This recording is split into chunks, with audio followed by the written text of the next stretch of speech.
Alors déjà, c'est indéniable, la rose, ça représente l'amour avec un grand A. C'est clair. Mais il y a deux visions de l'amour, il y a la vision choc et la vision charme. Oui. Donc pour moi, la vision choc de la rose, c'est l'amour sulfureux. C'est un peu l'allumeuse, quoi, ou l'allumeur.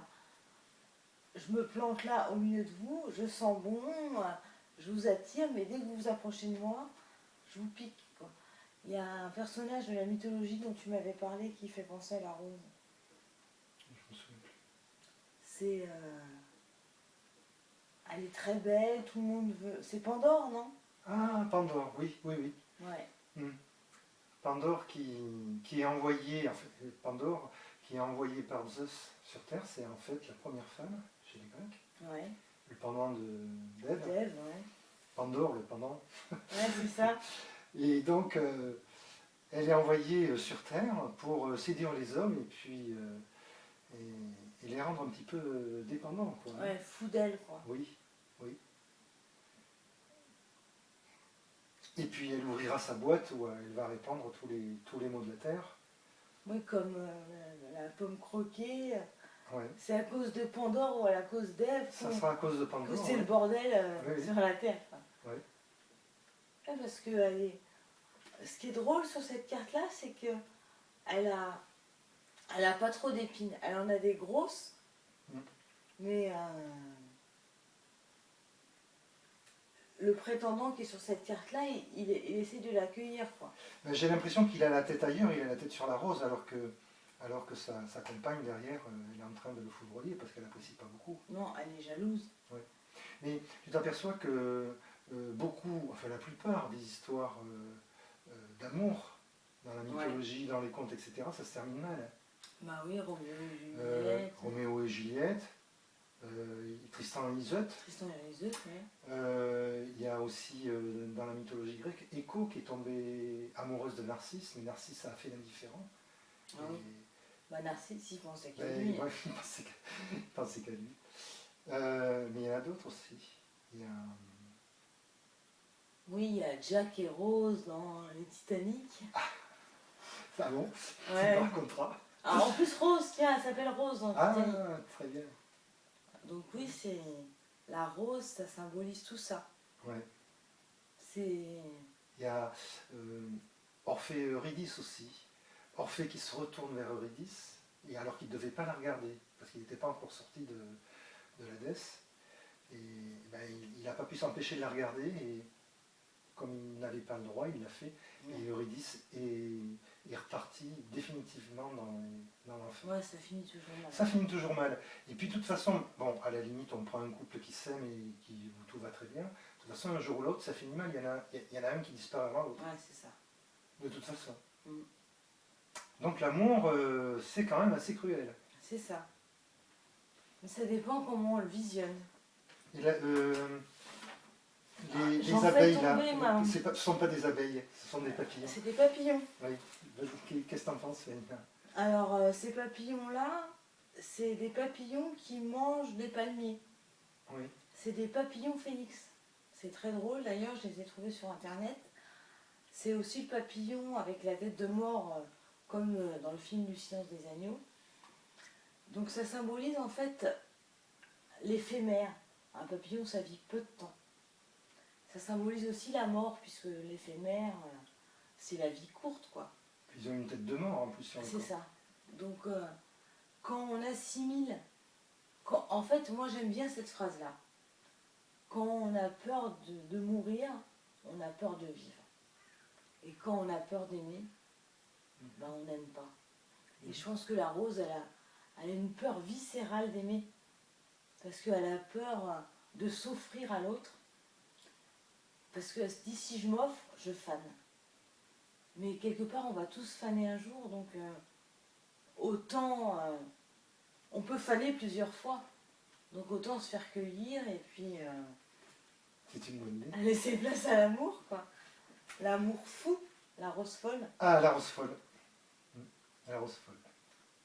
D'ailleurs, quand on retourne la rose folle, derrière la rose, on voit un couple qui s'embrasse ou qui s'enlace.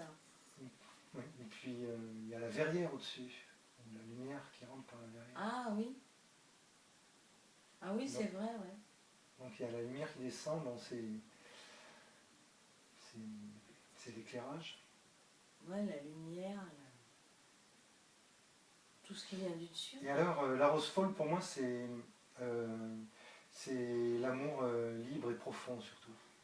C'est-à-dire que, moi, la rose folle, si j'avais un mot à lui mettre dessus, ça serait le respect.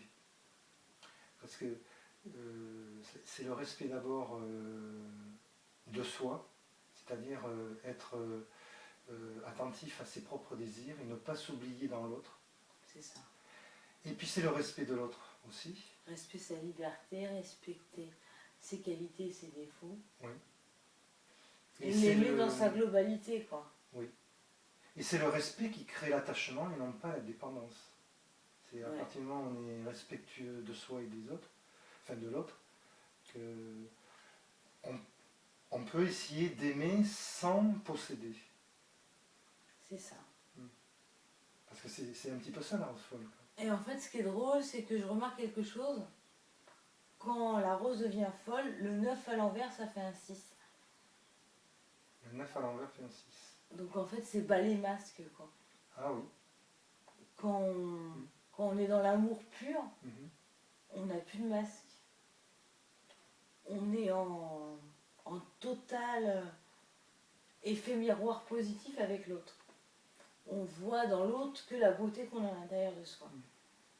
Parce qu'on n'a plus peur de voir à l'intérieur de nous. Donc c'est marrant. Oui. Le 6 à l'envers, ça fait un 9. On n'a pas parlé de la précarité, que ce soit de la rose folle. Oui, c'est vrai. C'est important. Ouais. Parce que les roses, ça ne vit pas forcément très longtemps. Ouais. Ouais. Mais peut-être que, puisqu'on est sur la rose folle, la précarité de la rose folle, c'est justement ce qui fait aussi... Son charme. Oui. L'envie d'aimer aussi intensément, parce qu'on sait que ça ne va peut-être pas forcément durer tout le temps. Donc en fait, c'est vraiment vivre à l'instant présent, pas être dans le passé en se disant c'est la nostalgie, c'était mieux avant. Et ni être dans le futur. Ni être dans le futur en faisant des plans sur la comète, en se disant voilà, on va être heureux si on achète une maison, qu'on a un chien, qu'on a une super voiture. Non, on est heureux ici et maintenant, et ça suffit largement, quoi. Donc c'est vrai que la notion de temps dans la rose, elle est très présente. Parce qu'en fait, le bonheur, il est ici et maintenant. Il n'est pas demain, il n'est pas hier.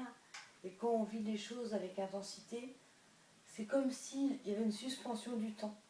Je ne sais pas si tu as remarqué, quand tu passes des bons moments, tu te dis, mais j'ai l'impression que je viens d'arriver, quoi.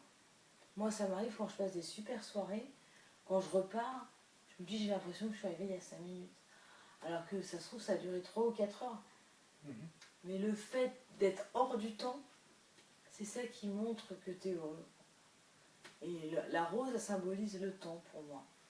Quand on voit le temps qui s'écoule, on est dans une sorte de tragédie romantique.